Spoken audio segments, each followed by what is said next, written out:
নমস্কার বন্ধুরা, আশা করি আপনারা সকলেই ভালো আছেন এবং আমিও ভালো আছি। অনেকদিন বাদে আমার লেখা একটি কবিতা আমি পাঠ করে আপনাদের শোনাতে চাই। মা আর ছেলের একটি মিষ্টি সম্পর্কে একটি কবিতা। মা এবং ছেলে দুজনেরই কথোপকথন নিয়ে লেখা। কবিতাটির নাম মা। ছেলে বলছে, যাই না মা গো খেলতে, এবার দাও না আমায় ছুটি। মা তখন বলছে, জ্বালাস নে আর, বলছি আমায় করিস নে লুটোপুটি। ছেলে তখন বলছে, ও মা যাই না আমি, বলো না একটি বার। মা বলছে, উফ মর্গে যা, চলছি আমি, শান্তি দে তো এবার। ছেলে পিঠের ওপর গলা জড়িয়ে মাকে আদর করে।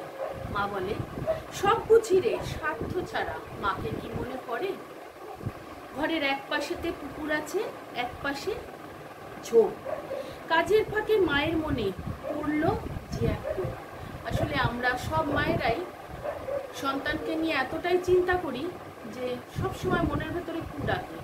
একটু চোখের আড়াল হলেই সব মায়েদের মনে সন্তানদের নিয়ে এই বুঝি কিছু হয়ে গেল, এই বুঝি বিপদ হলো। সন্তানরা বোঝে না, মায়েরা রেগে গিয়ে হয়তো ভালো মন্দ দু চারটে কথা বলে, তখন সন্তানদের সেটা মনে লেগে যায়, কিন্তু বোঝে না মায়ের মন। মায়ের অভিশাপ কখনোই সন্তানদের ওপর পড়ে না। মায়েরা সবসময় যেটা বলে সেটা আশীর্বাদ হয়ে দাঁড়ায়। তো আবার পড়ছি। ঘরের এক পাশেতে পুকুর আছে আর এক পাশে ঝোপ। কাজের ফাঁকে মায়ের মনে পড়ল যে এক কোপ। হঠাৎ এক শব্দ শুনে মা দিল যে চিৎকার। খোকা কি তবে তলিয়ে গেল অভিশাপে আমার?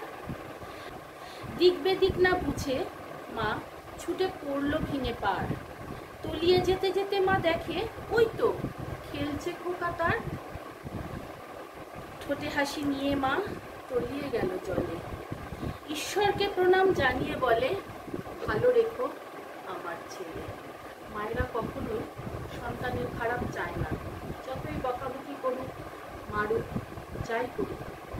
মা শেষ মুহূর্ত পর্যন্ত তার প্রাণে যতক্ষণ, শরীরে যতক্ষণ প্রাণ থাকে ততক্ষণ সন্তানের মঙ্গল কামনাই করে যায়।